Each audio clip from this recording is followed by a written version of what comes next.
Good morning. I hope you're doing well today. Today we're going to continue our conversation about transformations. So you saw this format yesterday, I think, in our notes, but it bears talking about again because it explains what all the numbers are going to be in the problem. Oh, I forgot to tell you what to gather up today. So I'm going to be using different colors today. So I like to color code my notes so I know what goes together. So I'm going to be doing that. My colors are black, purple, red, and green. So if you want to match, you can get those. You're going to need your pipe cleaner today. Woohoo! I bet you were wondering what in the world this was for. It is for transformation. So we'll be using this today from your packet. Also, we will need to pull out these graph papers. There's one that's front back and one that is just the front. So pull those out.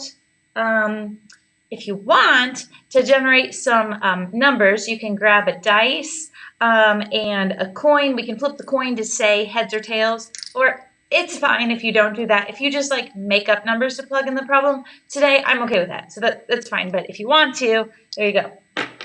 And your notes. We'll need notes today. So let's talk about this transformations stuff. If you are going to take a function, so f of x is going to be our original function.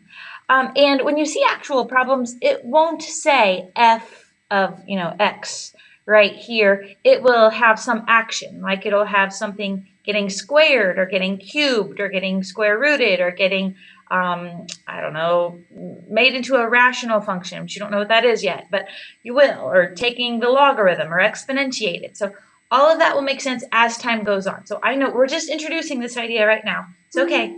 So anyway, we're going to take some function, f of x, and we're going to somehow change it. That's the word transformations into some new function. And we're going to do that by either sliding it to the left or right, or up or down, or maybe stretching it or compressing it. Okay, so let's go over what those things mean.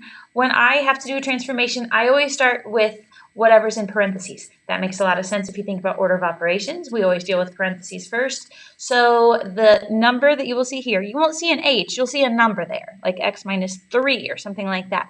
That h number is going to tell you about the shift horizontally. Now, a couple of ways you can remember that. One is just the letter they chose, h horizontal, so that matches there. Also, this value will be closest to your x. Well, which way does your x-axis go? It goes left and right.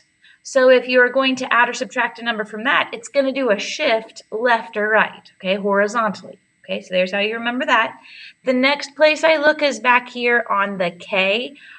So it'll be some number added on or subtracted at the end of your equation here, and that's going to do a shift vertically. Okay, it's going to go up or down. If the k is positive, it's going to go up. If the k is negative, it's going to go down. Oh, I forgot to mention that about the h value. If h is positive, it's going to go to the right, which I have to reverse it. I think that is right for you guys.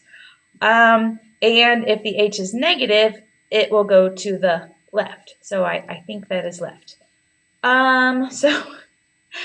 There's your h and k value. So it's going to take your picture and shift it around, slide it around somehow. Then the other thing we're going to look at is if there's something multiplied out front, then that's going to make your picture, your graph, get either taller or shorter. This is going to kind of distort it, like a funhouse mirror, or like when I dragged the top or smashed my picture from the marathon and it made me look weird. That's what an a value out front will do. Okay, it's going to stretch or compress it, are the words we typically use. If the a is larger than 1, it's going to stretch it. And if the a is like a fraction between 0 and 1, it's going to compress it. We're going to think of that kind of like slope. It's going to affect things kind of like slope. I'll show you that when we get to it today. Also, if that a value is negative, it's going to reflect it vertically. It's going to do a flip like this. Okay, so up and down flip. There is a horizontal flip that can happen. We don't deal with it a lot in Algebra 2, so I'm not going to mention it right now. So we just won't worry about that. Okay, so I think we are ready to look at how this will be in a problem. So let me see if I can get this on the screen here. Okay, we're going to have to move that up. Okay, so first of all, it looks like my equation got cut off up here at the top when I made the copy, so I'm sorry about this. This graph that you see that's printed on the page is y equals x squared. So it's your most basic parabola, which is a form of a quadratic, well, which is a quadratic equation. Okay, so there's our beginning function. Okay, so you could think of that as the f of x. And then over here to the side, I wrote in how that will look. So my squared here got a little cut off too. So that should be in a squared. Let me fix that. There. And I wrote it bigger here at the bottom of the page so that you can see it better. Okay, so I have some values that I filled in for my A and my H and my K. So when I color coded them so you can see what goes with our notes from just a minute ago. So let's start with your H value. Oh, here's what your pipe cleaner is for. I want you to bend it to be the shape of your original function. Okay, so here's my original function here, and we're going to take it and we're going to do a transformation to it. So my H value here is a 3. Now notice the minus sign is part of the setup. So that's not part of what I use when I'm identifying my H. My H here is a positive 3.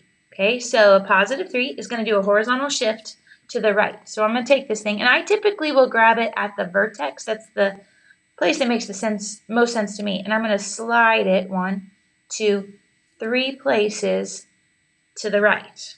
Okay, so there's my first movement. My next movement that I'm going to look at is the K value back here. It's a positive 1. So K is going to control your up and down movement. So I need to go up 1. So I'm going to take that vertex point and slide it up 1. So there's where my graph is at right now. And now I'm going to deal with this A value here. Okay, so this A value, it should kind of make you think about slope because it's written out in front of the X. That's where we put the M in linear equations. So it's going to adjust the steepness that you see in the picture here. So here's how I look at this. So if I go from one point in my original picture to another point, I can say that this goes up 1 and over 1. Okay, that's how I get there. And you can see that still happening on my pipe cleaner over here. It hasn't changed in steepness yet. Okay, I haven't stretched it or compressed it yet. However, this is going to make it half as tall. So instead of going up 1 and over 1, I'm going to go from there up 1 and over 2. So up 1 and over 2. I'll put a dot here. So it's going to kind of flatten out my parabola a little bit. That's also going to happen over here on the other side. It was up 1 and backwards 1. So I'm going to go up 1 and over 2. So it's going to be more like this. Technically, I should say that a different way. I should say up a half and over 1. Okay? Up a half and over 1. Adjust that a little bit. There we go. So can you tell that that parabola is now kind of a flattened out version of the first one? The reason that happened is because my A here is a fraction that's less than 1, so it has compressed the picture. Okay, so I could kind of sketch that on here.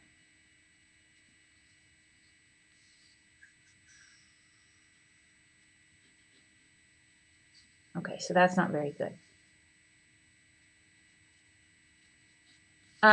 If I wanted to get another point, do you see how this goes up 1, 2, 3 before it goes over 1? I want to make it half as tall. So instead of going up 3, I would only go up 1.5. So I'd go over to this point, go up 1.5 before I go over 1. So it would be somewhere over here if I continued sketching that. So what I want you guys to do is trace your pipe cleaner once you get it on here. Okay, so you're going to do 4 of these today. So there's that. I'll tell you about your assignment right now. What you're going to do is do 4 of these. You have 6 to choose from. I gave you 6 parent functions here. Let me make sure they all show up okay at the top since I had problems with that one getting cut off. So over here, this radical function, the function is the square root of x.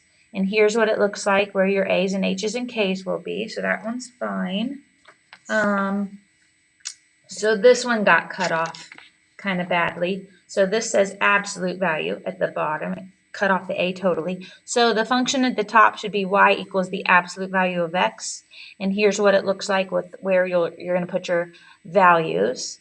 And then the rational function, it's fine. You can see it just fine. There's 1 over x. And here's where what it'll look like with a's and h's and k's involved. And then our last set. Okay, this one got cut off. It should say y equals x squared or x cubed. And here's what it would look like. And the other one's fine with the cube root function. So what you're going to do is you are going to take your pipe cleaner and bend it to the shape of another one of these. And you can do the quadratic again if you want. That's fine. Just do different numbers, okay? And takes a little patience to bend it so it's fitting the picture. Oh, that's not very good.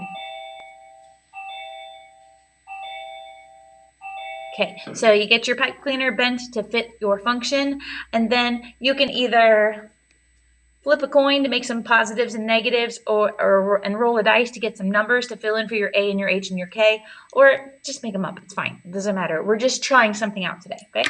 And then you're going to move your pipe cleaner around and then sketch the new graph, the transformed graph on that paper, okay? So just 4 of them. You don't have to do 6 of them. Yeah, so there's that. Now, the other thing that I want to talk about is I want to explain a little bit more about that minus h. So right here, I said that minus sign was part of the setup. It wasn't part of the h. But then this k, this is plus k. So I want to explain that part a little bit more with an example that I think will make sense to you. Okay, so what we are going to look at here is I have some information about how many words a kid can read at different ages. And okay, actually, I just made these up. I don't know if these are actually accurate at all, but we're going to go with it, okay? So we're going to say that like a regular kid at age 4, they know 1 word. They know their name, okay, in writing. So then by the time they're 6 is like kindergarten, maybe they can read 50 words. And then by the time they're 7, they've learned a whole lot of reading, and now they can read 200 words. So you'll see those values graphed here on my black curve. It's not linear. That's okay. Not everything in life is linear. Okay, but we can see that their learning is really skyrocketing in that amount of time. Okay, now we all know people who brag, who always have to be just a little bit better than you. I'll just tell you, it doesn't stop when you grow up. So there's still moms who do that. It's really irritating. But we're going to graph a mom who's bragging about her kid. Okay, so this mom in green here, she is bragging about her kid being 2 years ahead. Okay, so her kid is advanced by 2 years. Now, I want you to notice this, years. Years has to do with which column over here. Well, that would be ages are measured in years. Okay, so she's bragging about something regarding the x-axis. Over here on the x-axis, you can see age. Okay, so she's bragging about the x-axis. So normal kid, that mom says, oh yeah, my kid's 4. They can read 1 word. And the bragging mom says, oh, my kid could read his name by the time he was 2. See, 2 years ahead. Normal kid's mom says, yeah, my kid's 6. They can read 50 words. And the bragging mom says, oh, my kid could read 50 words when they were only 4. They're 2 years ahead.